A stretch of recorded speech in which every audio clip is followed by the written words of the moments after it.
नमस्ते भाई लोग। बेटा जी आपको पता है आज इस चैप्टर की आखिरी क्लास है। ठीक है भाई। हाँ, 8वीं क्लास है जिसमें आज इस चैप्टर को पूरा कंप्लीट कर लेंगे भाई। ठीक है। हाँ, चल- देखो देखिए बेटा, आगे चलते हैं। इसने बोला है ई और एफ क्रमशः त्रिभुज एबीसी की बराबर भुजाएं। जो बराबर भुजाएं हैं, देखो इसने साफ साफ बोला है। जो एक त्रिभुज है आपके सामने, एक त्रिभुज कौन सा है बेटा जी? एबीसी है। इसकी बराबर भुजाएं हैं ए बी और ए सी। इसका मतलब ये भुजाएं क्या है बेटा? बराबर है। दोनों भुजाएं बराबर है। तो हम दो बात सीख सकते हैं यहाँ से। मान लेते बेटा ये भुजा 2x है, तो ये भी भुजा कितनी होगी बेटा? 2x होगी। जाहिर सी बात है, दोनों बराबर है तो मान लिया बेटा ये भी 2x है तो ये भी 2x है। तो पहले तो हम मान लेते हैं, देखो ए बी सी। ठीक है भाई, इसको 2x मान लेते हैं एक बार।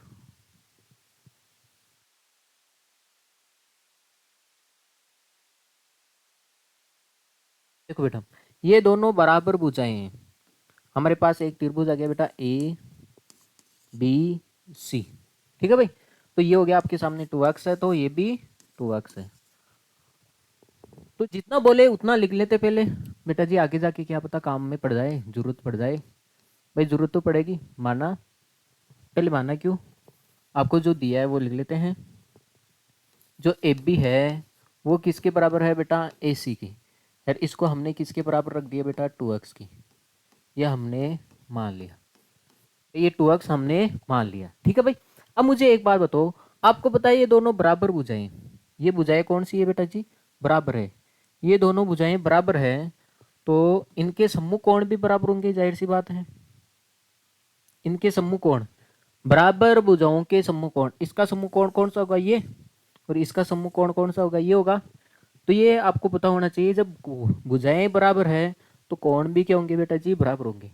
इसका मतलब अगर ये कोण थीटा है तो ये भी कोण कितना होगा बेटा? थीटा होगा। ठीक है भाई। तो इसका मतलब है आपके सामने जो कोण बी है, जो कोण बी है,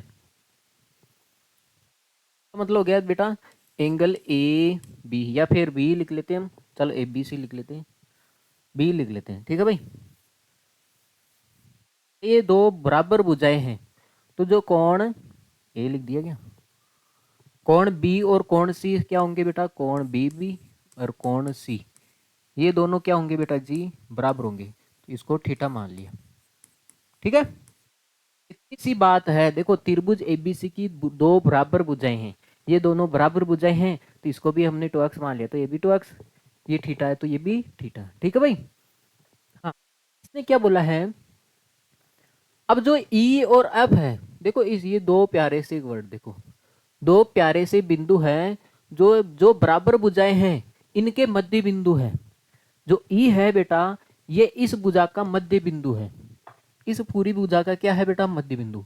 बेटा इस पूरी भुजा को हमने 2x माना था, 2x है। 2x का आधा करोगे, मध्य बिंदु क्या होता है बेटा? बीच में आधा ही होता है ना। ये मध्य बिंदु है तो इसका मतलब क्या हुआ? ये x है तो ये भी कितना हुआ बेटा? x हुआ। अरे हुआ, जाहिर सी बात है। तो इसका मतलब बेटा ए बी, जब ये ई है, ई ए बी का मध्य टू है, तब बेटा अगर ये मध्य बिंदु है इसका मतलब ये और ये बराबर होगा। जो ए ई है, तब जो ए ई है वो किसके बराबर हो जाएगा बेटा? ए बी के। यार दोनों कितने कितने हो जाएंगे बेटा जी? एक्स एक्स हो जाएंगे। ठीक है।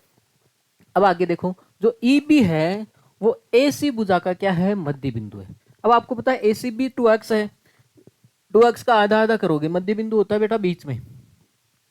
तो एक्स, दो एक्स है बेटा, एक एक्स उधर रह जाएगा, एक एक्स नीचे रह जाएगा।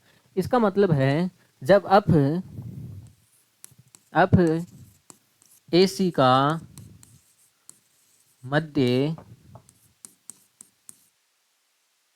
बिंदु है, तब आपके सामने जो ए एफ है वो एफ सी के बराबर हो जाएगा, और ये भी कितना हो जाएगा बेटा, एक्स हो जाएगा। ठीक है भाई, इसका मतलब है ये चारों पार्ट कितने होंगे बेटा, एक्स एक्स हो गए। ठीक है भाई, अब देखो, देखिए आपको सिद्ध करना है बी एफ और सी ई बराबर है। देखो आपको ये जो बी एफ है, आपको ये सिद्ध करना है, ये जो बी एफ है और ये जो सी एफ सी ई है, ये है ना सी ई, बी एफ और सी ई आपस में बराबर है।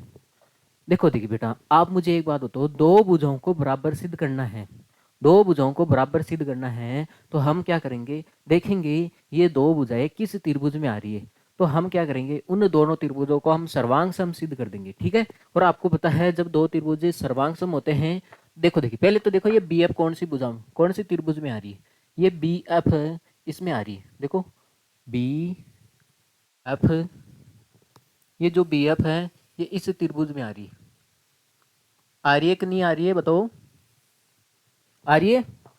तो हम लेंगे बेटा एक तो त्रिभुज, ये लेंगे A B F, A B F, ठीक है।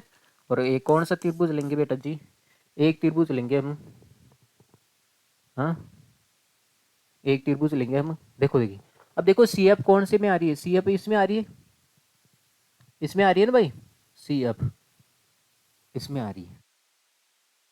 हाँ तो ये कौन सा त्रिभुज हो गया बेटा, त्रिभुज ए ई सी, ठीक है, ए ए सी, ए सी ई में ये दोनों त्रिभुजों को क्या करेंगे बेटा जी, सर्वांग सम सिद्ध कर देंगे। जब ये दोनों त्रिभुज सर्वांग सम हो जाएंगे तो भुजाएं ऑटोमेटिक बराबर हो जाएगी। ठीक है भाई, क्या इसका अलग से डायग्राम बनाऊं क्या, भाई आपकी डिमांड है तो बना देते हैं, बनाए देते हैं ताकि आपको अच्छे से समझ में आ जाए। पहले तो इसका बना लेते हैं भाई। देखो इसका डायग्राम ऐसे बन रहा है, आपके सामने ही है, ये डायग्राम है। ठीक है, देखो देखिए ये हो गया ए एफ बी, है ना, ये हो गया बेटा ए, ये हो गया बेटा बी, और ये हो गया बेटा आपके सामने एफ। इसका डायग्राम बना लेते हैं, कोई आपत्ति है क्या, नहीं है। कितने अच्छे बच्चे हो आप लोग, हो गया ए ई सी, ठीक है भाई, ए सी ई, ये दोनों डायग्राम बना लिए हमने। अब इन दोनों त्रिभुजों को हमें बेटा जी सर्वांग सम सिद्ध करना है। तो बताओ देखिए सर्वांग सम कैसे सिद्ध करेंगे इन दोनों को, मुझे एक बात बताओ। देखो आप इस त्रिभुज का, देखो इस त्रिभुज का ए एफ एक्स है, देखो ए एफ कितना है, ए एफ देखो एक्स है आपके सामने बेटा जी, ये ए एक्स ए एफ एक्स है, तो इधर भी देखो ए ई, देखो बेटा इस ए बी एफ में देखो ये एक्स है, तो बताओ बेटा ये भी ए भी कितना है, एक्स है। इस त्रिभुज में ए ई आ रहा है और इस त्रिभुज में ए एफ आ रहा है, ये दोनों क्या है बेटा, एक्स है। ठीक है भाई, ये भी कितना है बेटा, एक्स है। इसका मतलब ये तो बराबर हो गए, तो हम लिख सकते हैं ए ई किसके बराबर है बेटा, ए एफ के। अरे ये दोनों पार्ट बराबर नहीं हुए क्या, दोनों पार्ट क्या हुए बेटा, बराबर हुए। ठीक है भाई, हाँ ये लिख दिया हमने पहले भी। देखो ए कहाँ पे है, ए ई कहाँ पे है, हाँ मध्य बिंदु है, तो हमने लिखा था बेटा, कहाँ गया है, चलो ठीक है सही है। ये देखो देखिए बेटा, अरे ए ई और ए एफ, देखो ए ई का मान भी एक्स है और ए एफ का भी मान कितना है बेटा, एक्स है। इसका मतलब ये दोनों बराबर हो गए। अब दूसरी बात देखो आप, अब आपको पता है ये समद्विबाहु त्रिभुज है, इसका मतलब इसमें ए बी और ए सी बराबर होगा। अब देखो देखिए ए बी इस त्रिभुज में आ रहा है, ए बी इस त्रिभुज में आ रहा है, देखो आ रहा है ना भाई, देखो ए बी, ये पूरा पूरा ए बी आ रहा है, ये कितना है बेटा जी, 2x है। और इधर देखो ये ए, ये भी कितना है बेटा, 2x है, हो गया बराबर। ये तो दोनों कितने हुए बेटा जी, x हुए। और अब आपको पता है ए बी और ए सी, ये कितने हुए बेटा, 2x हुए। अरे है दोनों बराबरी तो है। अब मुझे एक बात बताओ, अब हमें एक और चीज देखनी है, दो चीज तो मिल गई हमें, एक और चीज देखनी है। अब मुझे एक बात बताओ, एक चीज ये है बेटा जी, ये उभनिष्ठ कोण है जो दोनों के अंदर आ रहा है, ये उभनिष्ठ कोण है जो दोनों के अंदर आ रहा है। भाई देखो इस दोनों के अंदर ये कोण आ रहा है, आ रहा है, ये उपनिष्ठ कोण हो जाएगा। तो इस कोण को क्या बोलेंगे इधर, इसको बोलेंगे बी ए एफ। ठीक है, बी ए एफ। भाई इसका ए और इसका ए बराबरी तो है, क्यों, दोनों में एक ही है, बी ए एफ। इसको बोल देंगे सी ए ई। भाई जिस कोण की बात करते हो ना उसको बीच में रखते हैं। देखो देखो, इसका ए और इसका ए बीच में रखा है, ये दोनों क्या है बेटा जी, उभयनिष्ठ कोण।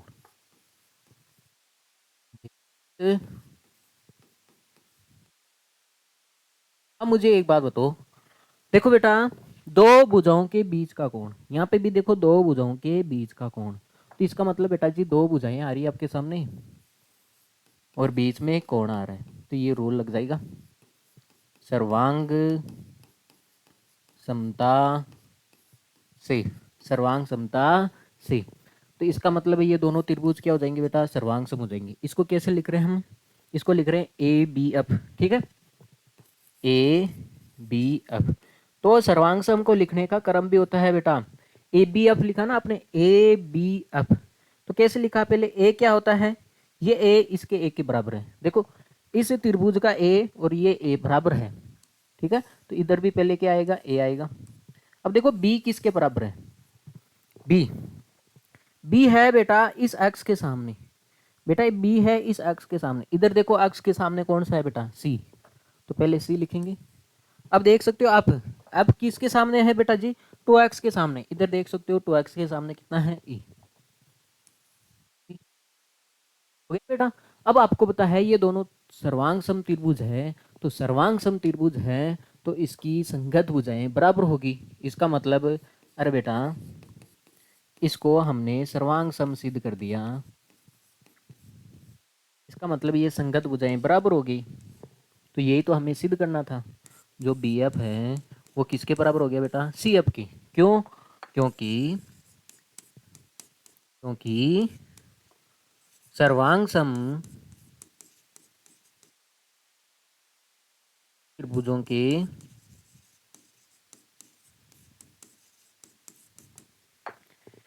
संगत भुजाएं, संगत भुजाएं बराबर होती है, बराबर होती है।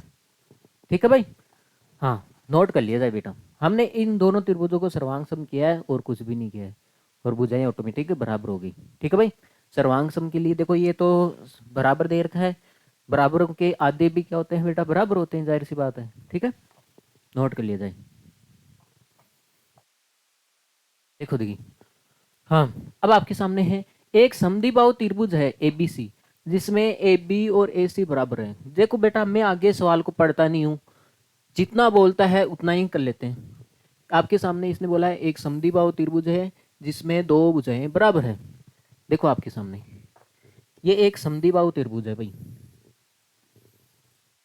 ए बी, तो आपके सामने ये दो भुजाएं बराबर है बेटा, ये दो भुजाएं क्या है बेटा जी, बराबर है।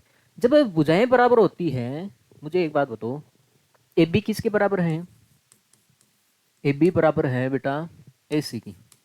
तो इसका मतलब है जब भुजाएं बराबर होती हैं तो भुजाओं के सम्मुख कोण भी बराबर होंगे। भाई भुजाओं के सम्मुख कोण भी क्या होंगे, बराबर होंगे। ये थीटा है तो इसका भी कोण कितना होगा बेटा, ये भी थीटा ही होगा। ठीक है भाई, तो हम लिख लेते हैं इस कोण को क्या बोलेंगे, जो एंगल बी है वो किसके बराबर हो जाएगा बेटा, एंगल सी के। दोनों को कितना मान लिया बेटा, थीटा। बेटा क्यों बराबर हुए, बराबर भुजाओं के, बराबर भुजाओं के क्रॉसपोंडिंग, क्रॉसपोंडिंग साइड, ठीक है, बराबर भुजाओं के, बराबर भुजाओं की संगत, बराबर भुजाओं के संगत कोण, सम्मुख कोण, सम्मुख कोण, बराबर भुजाओं के सम्मुख कोण भी बराबर होते हैं। ठीक है, भुजाएं बराबर है तो उनके सामने जो बैठे हैं सम्मुख कोण वो भी क्या होंगे बेटा, बराबर होंगे, बराबर होते हैं। ठीक है भाई, हाँ अब देखो, देखिए आगे, अब बाकी की बात बाद में करेंगे। अब इसने बोला है इसने एक चीज़ और दे रखी है, जो BE है, आपको ये चीज़ दे रखा है BE CD के बराबर है। ये बाद में जाए, हमें ये सिद्ध करना है, ये जो AD है, हमें ये सिद्ध करना है जो ये AD है इस AE के बराबर है, इस AE के क्या है बेटा, बराबर है। अब आप मुझे एक बात बताओ, दो भुजाओं को बराबर सिद्ध करना है तो आप मुझे एक बात बता दो, ये दोनों भुजाएं किस में आ रही है। अब आपको पता है AD भुजा किस में आ रही है, इसमें आ रही है भाई, इसमें आ रही है। तो एक तो हम त्रिभुज लेंगे बेटा जी, एक तो त्रिभुज ले लिया हमने A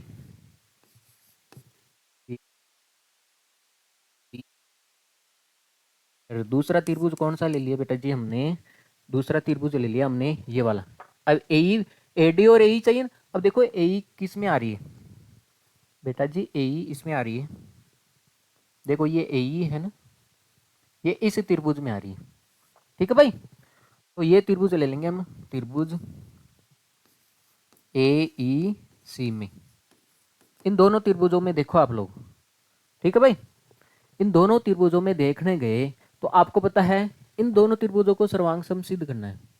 अब मुझे एक बात बताओ, इस त्रिभुज का AB और इस त्रिभुज का AC बराबर है, AB और AC बराबर है, ठीक है। तो इसका मतलब हमने दे रखा है जो AB है, सॉरी AB बराबर क्या है बेटा, AC। चाहे आप यहाँ से लिख सकते हो AB और AC बराबर है, ठीक है भाई।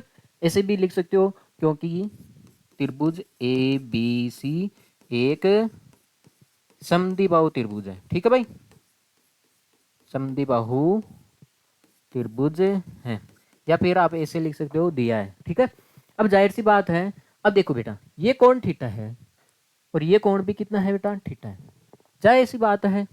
अब आपको पता है एंगल B और एंगल C ये भी कितने हो गए बेटा, बराबर थीटा है, कारण हमने पहले लिख दिया था, ठीक है भाई, लिखने की जरूरत नहीं। अब मुझे एक बात बताओ, दो चीज तो पता चल गई हमें, दो चीज तो आपको आसानी से मिल जाएगी, तीसरी, ठीक है भाई, तीसरी चीज कैसे है। हाँ, अब हमें क्या दे रखा है, देखो ये दे रखा है, ये दे रखा है, इसका उपयोग करते हैं बेटा, बेटा जी CD की, जो ये BE है, देखो ये पूरा BE, देखो ये जो पूरा BE है, देखो यहाँ पे लिख देते हैं, ये हो गया BE, ये हो गया D, ये हो गया E। आपके सामने जो ये पूरा BE है, पहले तो एक बात बताओ, इस BE को क्या लिख सकते हैं हम, तोड़ के लिख दो, कुछ भी नहीं आता है तो इस पूरा BE को क्या लिख सकते हो आप, BD प्लस DE लिख सकते हो बेटा जी, BD प्लस DE लिख सकते हो।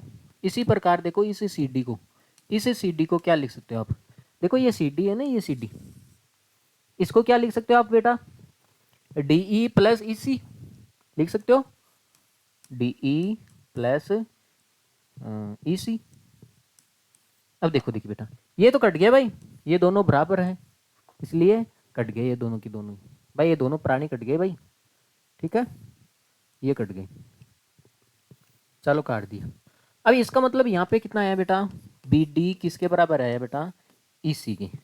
तो इसका मतलब है आपके सामने आया जो BD है, देखो ये जो BD है वो किसके बराबर आ गया बेटा, EC के बराबर आ गया, ठीक है भाई।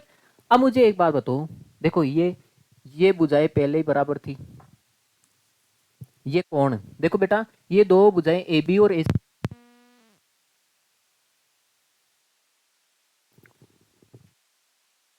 हाँ बेटा जी लाइटें चले गई तो क्या करे भाई। हाँ देखो देखिए इधर, तो हमने क्या किया कि बेटा जी इन दोनों त्रिभुजों को हम सर्वांग सम सिद्ध कर रहे थे, ठीक है भाई, क्योंकि हमें ये जो AD और ये AE है, ये AD और AE बराबर लेके आना था। तो आपको देखो देखिए दोनों त्रिभुजों में हमने क्या किया कि ये देखो ये भुजाएं बराबर दे रखी है AB और AC। दूसरी बात ये भुजाएं बराबर है तो इनके समूह कोण भी क्या हो जाएंगे बेटा जी, बराबर हो जाएंगे, समूह कोण भी क्या हो जाएंगे, बराबर हो जाएंगे। तीसरी बात हमने देखो यहाँ पे सिद्ध कर दिया, जो ये BD है बेटा जी, जो BD है वो EC के क्या है, बराबर है, हमने सिद्ध कर दिया यहाँ से, ये दे रखा था ना यहाँ से। अब मुझे एक बात बताओ, देखो दो भुजाएं बीच का कोण, दो भुजाएं बीच का कोण, तो इसका मतलब हो गया साइड सर्वांग समता से ये त्रिभुज, ये जो त्रिभुज था A B D, A B D किसके सर्वांग सम हो गया बेटा? A B D. तो इधर भी आप लिखोगे ए सी ई, ठीक है भाई, ए सी ई। ये दोनों त्रिभुज बेटा जी सर्वांग सम हो गए। अब आपको पता है जब सर्वांग सम त्रिभुज होते हैं तो इनकी संगत भुजाएं बराबर होगी, ठीक है भाई। तो इसका मतलब जो ए डी है वो किसके बराबर हो जाएगा बेटा जी? ए ई की, ठीक है। कारण लिख देते हैं हम, सर्वांग सम त्रिभुजों की संगत भुजाएं बराबर होती है, ठीक है भाई। संगत कोण भी बराबर होते हैं तो संगत भुजाएं भी क्या होती है बेटा? बराबर होती है, बराबर होती हैं, ठीक है भाई। नोट कर लिया जाए, फिर हम आगे बढ़ते हैं। देखो देखिए अगला सवाल देखो, इसने बोला है ए बी रेखाखंड है, पी और क्यू इस ए बी रेखाखंड के विपरीत साइड में है। देखो वैसे इसने डायग्राम नहीं दे रखा है, लेकिन आपको देखो देखिए बना भी सकते हो। जिसने इसने बोला है बेटा एक ए बी रेखाखंड है, डायग्राम बना सकते हो जैसे जैसे बोल रहा है वैसे वैसे। इसने बोला है एक ए बी रेखाखंड है, बना दिया। अब इसने बोला है बिंदु पी और क्यू ए बी रेखाखंड के विपरीत साइड में है।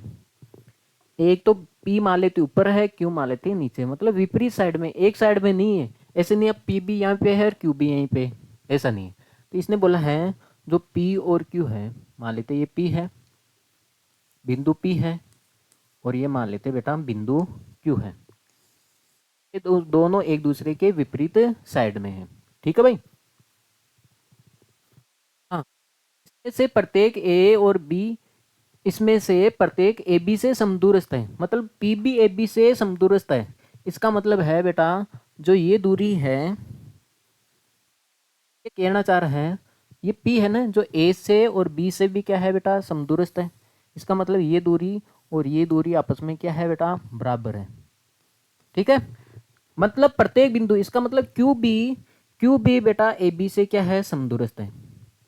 ये क्यू है, ये भी ए बी से क्या है? समदूरस्थ है। इसका मतलब ये दूरी और ये दूरी क्या होगी बेटा जी? बराबर होगी, ठीक है भाई। हाँ, तो दर्शाइए कि रेखाखंड पी क्यू, जो रेखाखंड पी क्यू आ रहा है, अब आपको ये दर्शाना है जो रेखाखंड पी क्यू आ रहा है बेटा जी, पी क्यू आ रहा है वो ए बी पर लंब भी है और समद्वि विभाजक भी है। आपको ये सिद्ध करना है ये जो रेखाखंड पी क्यू है, जो इस प्यारी सी ए बी रेखाखंड पे ये लंब भी है। आपको ये सिद्ध करना है ये दोनों कोण, या तो ये दोनों कोण 90 डिग्री के सिद्ध कर दो, या फिर बेटा जी ये दोनों कोण 90 डिग्री सिद्ध कर दो, तो ये लंबवत हो जाएंगे। हाँ, पहले बात है हम इसको लंब भी सिद्ध करेंगे। दूसरी बात है ये समद्वि विभाजक भी है।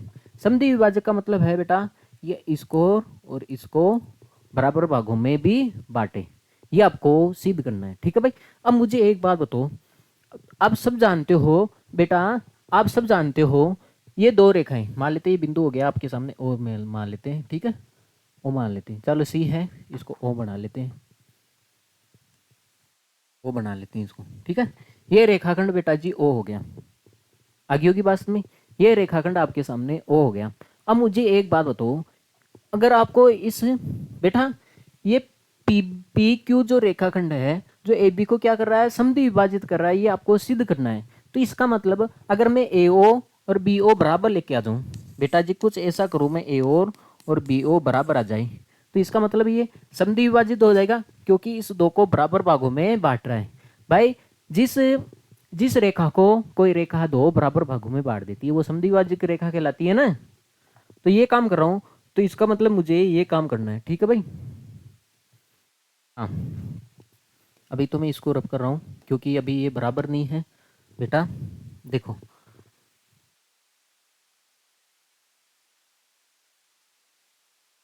हाँ, देखो आप लोग, हाँ अब देखो हम क्या करेंगे बेटा जी।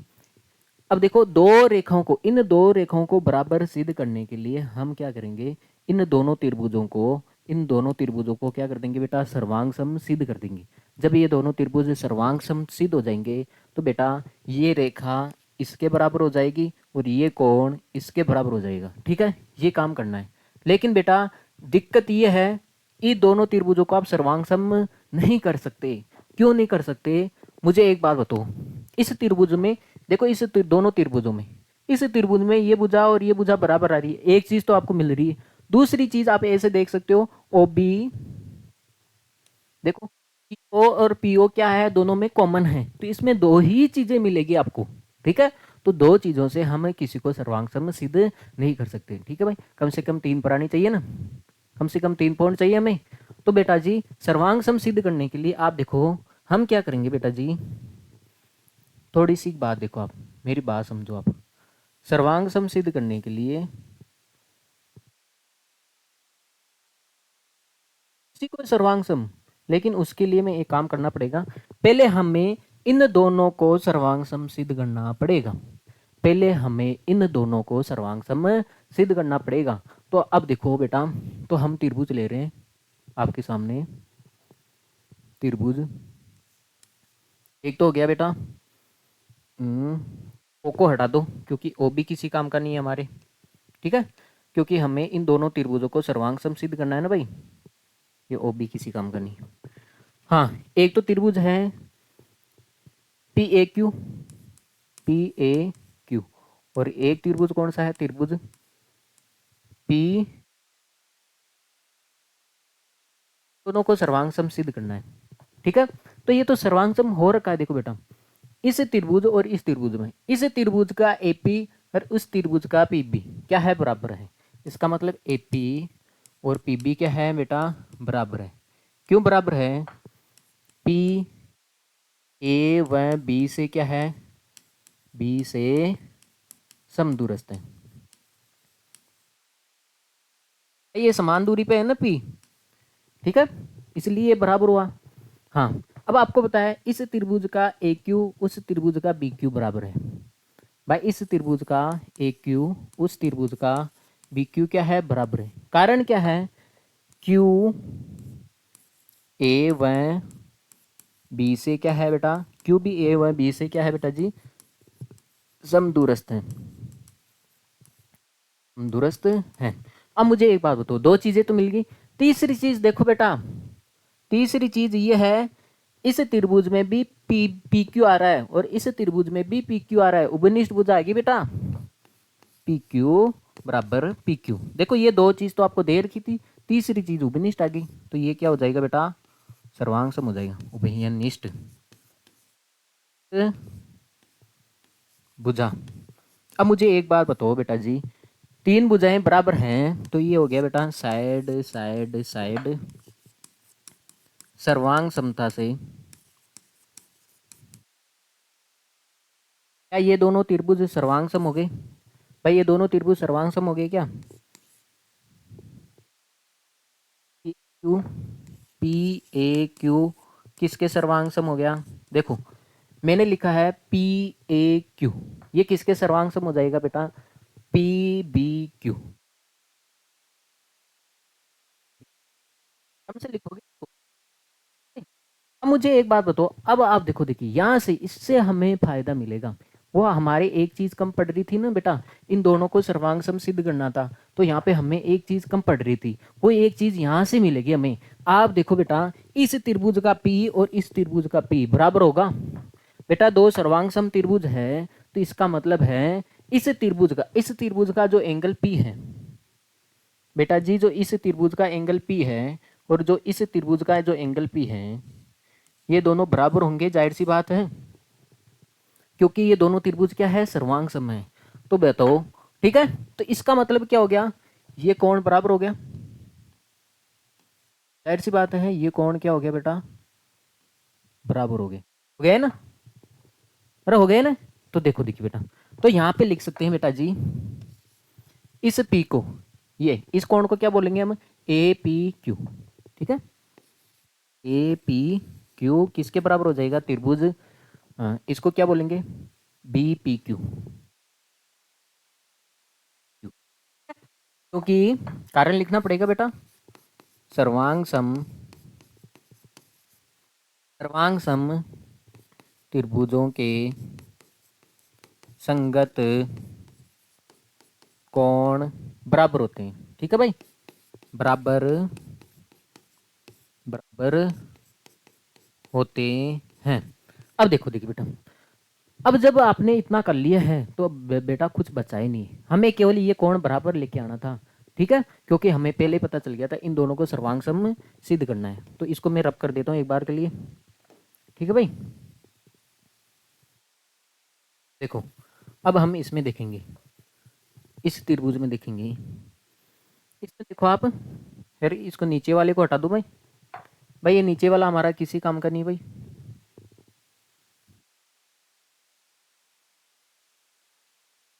अब हमें इस त्रिभुज में जो मैं आपको दिखा रहा हूँ ना उस पर ध्यान दोगे आप।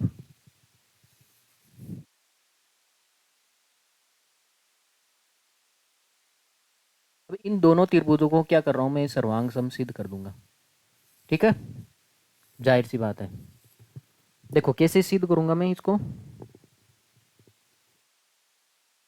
देखो आपके सामने है बेटा, ये बिंदु हो गया ओ, ओ मान लिया था हमने इसको। ठीक है भाई, अब मुझे एक बात बताओ, इन दोनों त्रिभुजों का अगर मैं सर्वांग सम सिद्ध कर दूं, त्रिभुज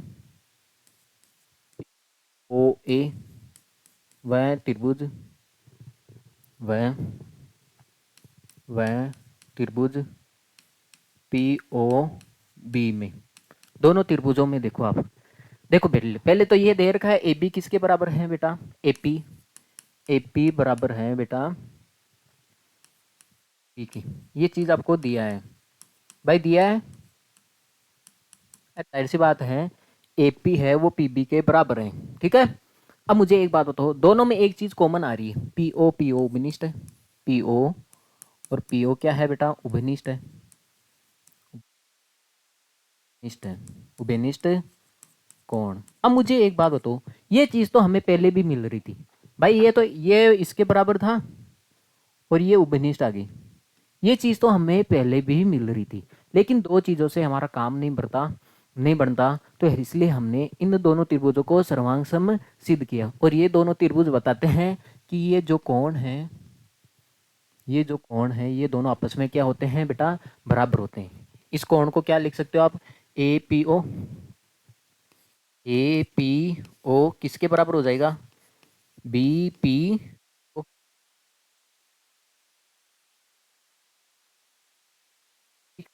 बराबर हो जाएगा। ठीक है भाई, क्यों बराबर है, क्योंकि कारण लिख दो, ये वाला जो त्रिभुज था हमारे सामने पी ए क्यू किसके सर्वांग सम था बेटा, त्रिभुज पी बी क्यू।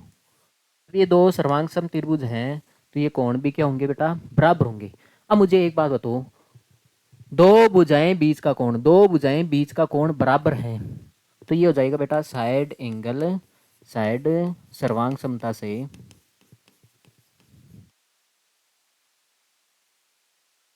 ये दोनों त्रिभुज इसको क्या बोल रहे हैं हम, पी ए, है ना, पी ओ ए, पी ओ ए किसके सर्वांग सम हो जाएगा बेटा, त्रिभुज पी ओ बी के। भाई हो जाएगा ना। अब मुझे एक बात बताओ, जब सर्वांग सम त्रिभुज हैं तो सर्वांग सम त्रिभुजों की संगत भुजाएं बराबर होती है। ओ ए किसके बराबर हो गया बेटा, ओ बी के। बेटा हमने ये सिद्ध कर दिया, ये और ये आपस में क्या है बेटा जी, बराबर है। इसका मतलब है जो ये पी क्यू जो लाइन आ रही है, जो पी क्यू लाइन थी, अतः हम ऐसे लिख सकते हैं बेटा जी, अतः पी क्यू ए बी को समद्वि विभाजित करती है। ठीक है, ए बी को क्या करती है बेटा, समद्वि विभाजित करती है। अभी तो हमने इसको केवल समद्वि विभाजित ही करवाया। समद्वि विभाजित किसे कहते हैं, एक ऐसी रेखा जो एक रेखा को दो बराबर भागों में बांट दे। मतलब आपने इसको और इसको बराबर ही तो सिद्ध किया ना बराबर। इसका मतलब आप ऐसे देख सकते हो, ये और ये बराबर आया है तो इसका मतलब इसको दो बराबर भागों में बांट रहा है, जाहिर सी बात है। इसलिए हमने इस क्यू रेखाखंड को हमने केवल ए बी का समद्वि विभाजक सिद्ध किया है। अब हमें लंबवत भी सिद्ध करना है, लेकिन आप मुझे एक बात बताओ, जो मैं एक पूछना चाह रहा हूँ वही बात बताओ आप देख रहे हो यहाँ पे है बेटा जी पी, यहाँ पे है ओ, और यहाँ पे क्या है ए, और यहाँ पे क्या है बेटा जी बी है। मुझे एक बात बताओ, ये दोनों त्रिभुज क्या हुए बेटा? सर्वांग समसिद्ध हुए। आपको पता है ये दोनों त्रिभुज सर्वांग सम है। त्रिभुज क्या लिखा था मैंने? POA किसके सर्वांग सम है? त्रिभुज POB। तो अब मुझे एक बात बताओ, ये दोनों त्रिभुज सर्वांग सम है, क्या इसके संगत कोण बराबर नहीं होंगे क्या? हाँ बेटा, इस त्रिभुज का ये कोण, इस त्रिभुज का ये कोण और इस त्रिभुज का ये कोण आपस में क्या होगा बेटा जी? बराबर होगा। ठीक है, तो मैं यहाँ पे लिख दूं बेटा जी, इस त्रिभुज का ये कोण और इस त्रिभुज का ये कोण, मान लेते ये थीटा है तो ये भी कितना होगा बेटा? थीटा ही तो होगा। अब देखो इसका मतलब है इस कोण को क्या लिख देते हैं? POA, POA, और ये कौन सा हो गया? POB, POB कितना हो गया बेटा? थीटा। ये हमने थीटा मानना है, कोण तो बराबर है लेकिन इन दोनों को थीटा के बराबर हमने मान लिया है। अब मुझे एक बात बताओ, आपको पता है AOB एक सरल रेखा है। AOB क्या है? एक सरल रेखा है। अब आपको पता है सरल रेखा पर बनने वाले कोण, सरल रेखा पर ये जो बनने वाला कोण है, मुझे एक बात बताओ, सरल रेखा पर बनने वाला कोण 180 डिग्री का होता है। तो इसका मतलब है POA, एक तो कोण POA बन रहा है प्लस एक कौन सा कोण बन रहा है? POB। इन दोनों का योग कितना होगा बेटा जी? 180 डिग्री। ये भी थीटा है और प्लस ये भी कितना है बेटा? थीटा, बराबर 180 डिग्री। इसका मतलब बेटा 2 थीटा हो गया बराबर कितना हुआ बेटा? 180। तो थीटा का मान कितना जाएगा बेटा? 180/2। तो आपने देखा है थीटा का मान आया बेटा जी 90 डिग्री। थीटा का मान कितना आया बेटा जी? 90 डिग्री। इसका मतलब थीटा कौन सा? यही तो है। इसका मतलब इसको मैंने 90 और इसको मैंने 90 डिग्री सिद्ध कर दिया। ठीक है भाई, इसका मतलब आप ऐसा कह सकते हो जो PO है वो AB पे ऊपर क्या है? लंबवत है। ठीक है, इसको PO बोले चाहे इसको पूरी भुजा बोले, चाहे बेटा इसको PO बोले चाहे इसको हम पूरी भुजा PQ बोले। ठीक है, अब भाई आगे नीचे PQ भी है ना। हाँ, तो हम लिखेंगे अतः PQ, अतः PQ किसके ऊपर लंबवत आया बेटा? AB के ऊपर लंबवत है। ये दो चीज हमें सिद्ध करनी थी, एक तो ये चीज सिद्ध करनी थी और एक हमें ये चीज सिद्ध करनी थी। ठीक है, इसको हमें PQ को समद्वि विभाजक भी सिद्ध करना था और लंब भी सिद्ध करना था। ठीक है भाई, नोट कर लिया जाए। हाँ, कुछ नहीं है, दिमाग का खेल है, छोटा सी खेल है। अब मुझे एक बात बताओ, बिंदु A पर प्रतिच्छेद करने वाली दो रेखाएं, मतलब बिंदु A पर, A कोई बिंदु है आपके सामने A है, इस पे दो रेखाएं प्रतिच्छेद कर रही है, मतलब एक दूसरे को काट रही है। जिस काट रही है वो बिंदु क्या है बेटा? A है। ये बोला है एक रेखा बेटा L है, एक रेखा L है, दूसरी रेखा कौन सी है बेटा? M है। इसने बोला है से समदूरस्थ, इन दोनों रेखाओं से समदूरस्थ, मान लेते एक बिंदु है P, इस रेखा से भी और इस रेखा से भी, मान लेते एक बिंदु यहाँ पे है बेटा जी P है, जो क्या है? समदूरस्थ है। समदूरस्थ का मतलब है ये L से भी मान लेते 5 किलोमीटर दूर है, तो ये M से भी कितना दूर है बेटा जी? 5 किलोमीटर दूर है। ठीक है, ऐसे ही। हाँ, समदूरस्थ एक बिंदु P है, तो दर्शाइए कि आपको AP, हाँ दर्शाइए कि आपको AP दोनों रेखाओं के बीच के कोण को समद्वि विभाजित करता है। बेटा ये समदूरस्थ है, दोनों रेखाओं से समदूरस्थ है, इसका मतलब है ये दोनों बराबर है। ठीक है, हाँ ये दोनों क्या है बेटा जी? बराबर है।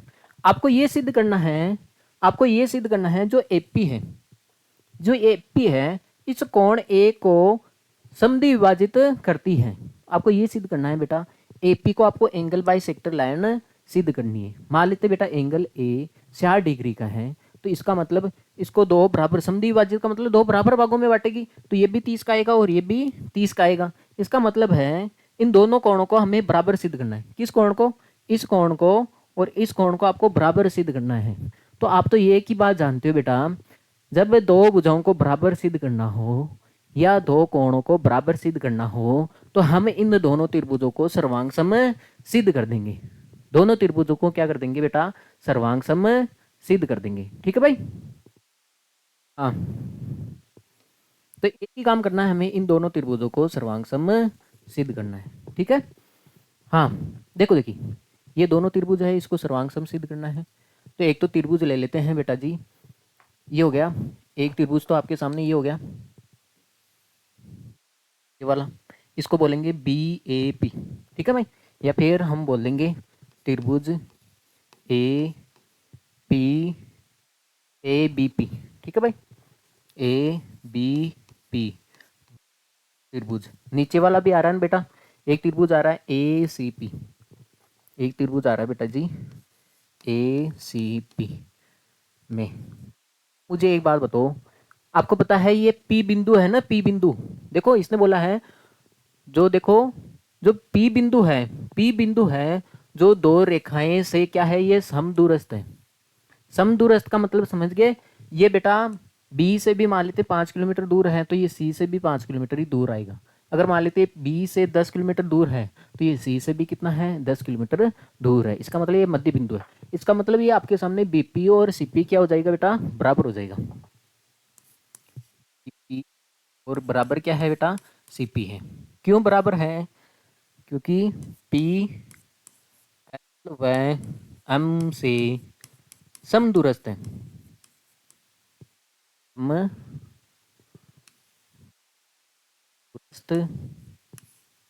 है।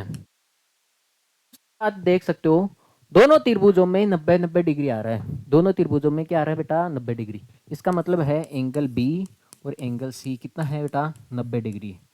तीसरी बात देख सकते हो बेटा, एपी और एपी दो चीज तो दे रखी है आपको। अब भाई ए बी और सी पी, देखो ये चीज तो आपको दे रखी है, ये और ये इसके बराबर है, और ये 90 डिग्री और ये 90 डिग्री है। ये दो चीज तो आपको दे रखी है। अब तीसरी चीज क्या है जो आपको पहचाननी है, आप देखो ये जो मैं दिखा रहा हूँ वो देखो आप, आपको पता है दोनों त्रिभुजों में एपी एपी कॉमन आ रहा है, उभनिष्ठ आ रहा है, ऊपर वाले में भी आ रहा है, नीचे वाले में भी आ रहा है। तो बेस एक ही बात आपको पता करनी थी, एपी बराबर एपी। भाई ये ऊपर वाले में एपी आ रहा है, नीचे वाले में भी एपी आ रहा है, तो ये क्या हो गया बेटा, उभयनिष्ठ। उभयनिष्ठ भुजा, उभयनिष्ठ भुजा। अब मुझे एक बात बताओ, हाँ अब देखो इसमें रूल कौन सा लगा बेटा, मुझे एक बात बताओ रूल कौन सा लगा, इसमें आरएचएस का रूल लग रहा है बेटा, आर एच एस, क्योंकि समकोण त्रिभुज है ना बेटा।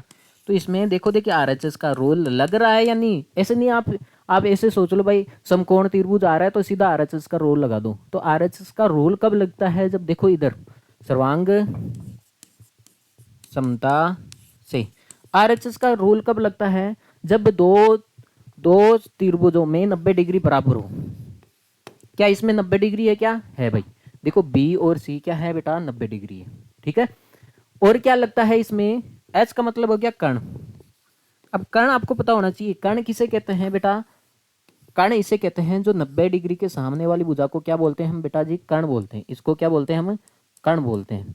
तो अब मुझे एक बात बताओ, यहाँ पे 90 के सामने वाली भुजा ये है एपी, और उधर भी एपी है, तो ये बीच वाली भुजा को क्या होगी, कर्ण होगी। तो ये कर्ण बराबर है दोनों में, भाई आपको पता है ये उभनिष्ठ है तो बराबर है, तो कर्ण भी बराबर है। ठीक है भाई, बेटा ये 90 वाला कौन सा था, देखो आप ऐसे देख लो, ये 90 था एंगल बी और एंगल सी। ठीक है, यहाँ पे लिख ही देता हूँ, कर्ण कौन सा था बेटा, एपी, एपी बराबर एपी। और इसने बोला है एक साइड, एस का मतलब हो गया बेटा साइड, भुजा। कौन सी भुजा बराबर थी बेटा, बताओ देखी, जो एक भुजा बराबर आ रही है ना, देखो ये बीपी और सीपी ये बराबर आ रही है, ये देख सकते हो आप, जो बेटा बीपी है वो किसके बराबर है बेटा, सीपी की। तो इसलिए इस आरएचएस का रूल लग रहा है, इसलिए बेटा जी आरएचएस का रूल लग रहा है। इसलिए आरएचएस से क्या हो जाएगा, त्रिभुज जो है ए बी पी, इसके सर्वांग सम हो जाएगा त्रिभुज ए सी पी। देखो यहाँ पे मैंने ए रखा है, बी को बीच में रखा है, 90 डिग्री वाले को बीच में रखा है, तो उधर भी 90 डिग्री वाले को बीच में रखोगे। ठीक है, अब मुझे एक बात बताना, मुझे एक बात बताओ, ये दोनों त्रिभुज सर्वांग सम सिद्ध हुए, तो क्या ये दोनों कोण संगत कोण बराबर होंगे, तो इस त्रिभुज का ये कोण और इस त्रिभुज का ये कोण बराबर होगा। इस कोण को क्या बोलोगे आप, ए को बीच में रख दो आप, इसको हम बोलेंगे बेटा पी ए बी किसके बराबर हो जाएगा बेटा, पी ए सी की। इसका मतलब हमने स्कोर इसको बराबर सिद्ध कर दिया, ठीक है। तो हम लिख सकते हैं बेटा, अतः तो एपी है, एपी कोण ए को समद्वि विभाजित करती है, तभी तो ये बराबर आया भाई, बराबर सिद्ध कर दिया।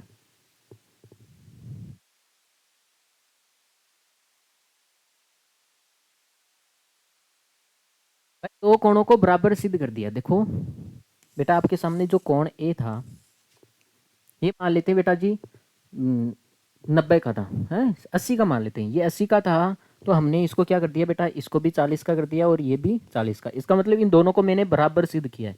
इसका मतलब क्या हुआ, इसका मतलब है जब दो कोण बराबर होते हैं, इसका मतलब है ये रेखा कौन सी होती है, एंगल बाई सेक्टर, समद्वि विभाजक रेखा कहलाती है। ठीक है भाई, इसको नोट कर लिया जाए। तो बेटा जी हमारा ये जो प्यारा सी जो चैप्टर था हमारा त्रिभुज वाला, ये पूर्णतः कंप्लीट हो गया है। ठीक है भाई, हाँ ये आपके लिए है, तोड़ के ले जाना भाई। हाँ तो इसके लिए पहले आप चैनल को शेयर और लाइक सब्सक्राइब करके जाना है। ओके बेटा, thanks for watching this class, और ये हमारे से प्यारे से चैनल पे भी जुड़ जाना। ठीक है भाई, हाँ तो भाई हम नेक्स्ट नेक्स्ट चैप्टर में नए चैप्टर से मिलेंगे, जो है हमारा क्वाड्रेटर चतुर्भुज के अंदर मिलेंगे। ठीक है बेटा जी, उसमें भी बहुत मज़ा आएगा। हाँ take care, see you, bye.